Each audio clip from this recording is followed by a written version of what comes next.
The air in Colombo on September 28, 2025, was thick with something more than just the usual tropical humidity. It was anticipation, a palpable, crackling energy that seemed to emanate from the very foundations of the R. Premadasa Stadium, panoramic stadium under floodlights. This was not just another cricket match, it was the Asia Cup 2025 final, India versus Pakistan. The greatest rivalry in the sport was about to write its next dramatic chapter. Streets that were usually bustling with daily life had slowed to a crawl, with conversations everywhere turning to one topic: the match. Every tea stall, every shop, every gathering. Who would win? Who would be the hero? Everywhere you looked, the colors of the two nations painted a vibrant picture. Deep blue of India, proud green of Pakistan. Fans had traveled from all corners of the globe, their journeys a pilgrimage to witness this clash of titans.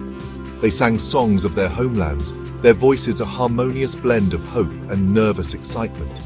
You could see the hope in their eyes, the belief that today would be their day. This wasn't just about cricket. It was a festival of national pride, celebrated on the neutral ground of Sri Lanka. The stands were a sea of blue and green, a living, breathing entity that roared with every glimpse of a player on the giant screens. The pre-match music, the analysis from commentators, it all just added to the incredible sense of occasion.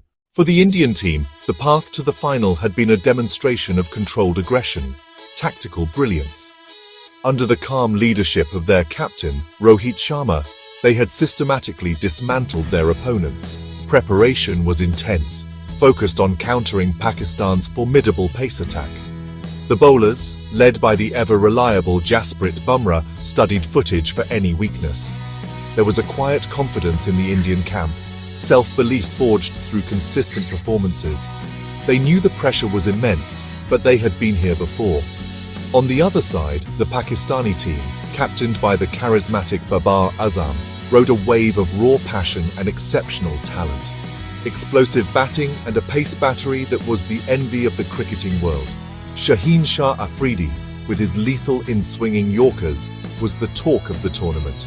Their preparation mixed meticulous planning with harnessing natural flair. In India, cities came to a standstill. Giant screens rose in public squares, families crowded around their televisions.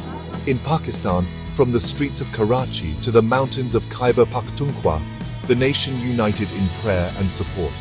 For fans who journeyed to Colombo, expectations were personal. They were the 12th man inside the stadium. They spent their savings, took time off work, and traveled miles for this day. Banners were ready, chants rehearsed, hearts full of hope. They wanted not just a win, but a classic remembered for generations. They were there to be part of history, to witness drama firsthand, and to carry memories of this epic clash for a lifetime. Rohit Sharma won the toss with a confident smile and chose to bat first. The Indian openers, Rohit and the dynamic Shubman Gill, walked out to a deafening roar. Facing them was Shaheen Shah Afridi, a bowler who has made a career out of striking in the very first over. The first ball was a dot, a cautious defensive push. The second, a searing Yorker that Gill just managed to dig out. After a glorious cover drive, Shaheen adjusted his length, jagging one back. Rohit was struck on the pads. The umpire's finger went up. The green half erupted. The blue half fell into a stunned silence. Virat Kohli, the master of the chase but now tasked with rebuilding, walked to the crease. Kohli and Gill started to build a partnership, rotating the strike and punishing the bad balls. Haris Rauf's raw pace changed the game again. A hurried pull, a catch at deep square leg. India were 2 down inside the power play. Pakistan had won the opening round.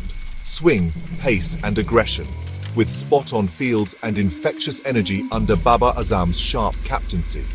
With the initial storm weathered, the responsibility fell upon Virat Kohli and the stylish KL Rahul. Pakistan brought on their spinners, the field spread out and the boundaries dried up.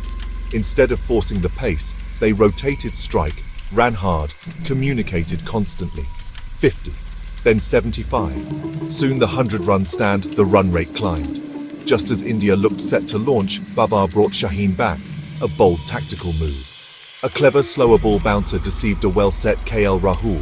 The partnership was broken, and the innings perfectly poised for a blockbuster finish. After rebuilding and moving into the 70s, Kohli nicked behind. Replays showed a tiny spike on the ultra edge. He had to go. Chasing 285, Babar and Rizwan cruised to a magnificent century stand, silencing the Indian crowd. Rohit turned to Ravi Bishnoi. A deceptive googly beat Babar and crashed into the stumps. The game changed. At 20 needed off 12, Bumrah delivered. A perfect Yorker, then another that uprooted middle stump. The pendulum swung. Even after key wickets, Hardik Pandya's quickfire 38 off 18 propelled India to 284. Babar Azam's century under immense pressure was a thing of beauty, heroic, though just short. With 45 needed, Ravindra Jadeja turned a certain 6 into 2, superhuman athleticism that saved 4 crucial runs. Bumrah's surgical final spell, pace changes, intelligent bouncers, chilling Yorkers, was the difference. As the final ball was bowled, Pakistan fell short by a mere 9 runs. A wave of blue converged in a joyous huddle. Rohit Sharma lifted the Asia Cup trophy high. In the Pakistan camp, heartbreak, but dignity in defeat and a promise to come back stronger. Sportsmanship was exemplary. Players shook hands and consoled each other. This final was a victory for Asian cricket. Passion, skill, and the highest quality of the 50-over game. Across Sri Lanka, Bangladesh, and Afghanistan, young cricketers watched, reminded why India versus Pakistan is unlike anything else, and why Asia's cricketing future has never looked brighter.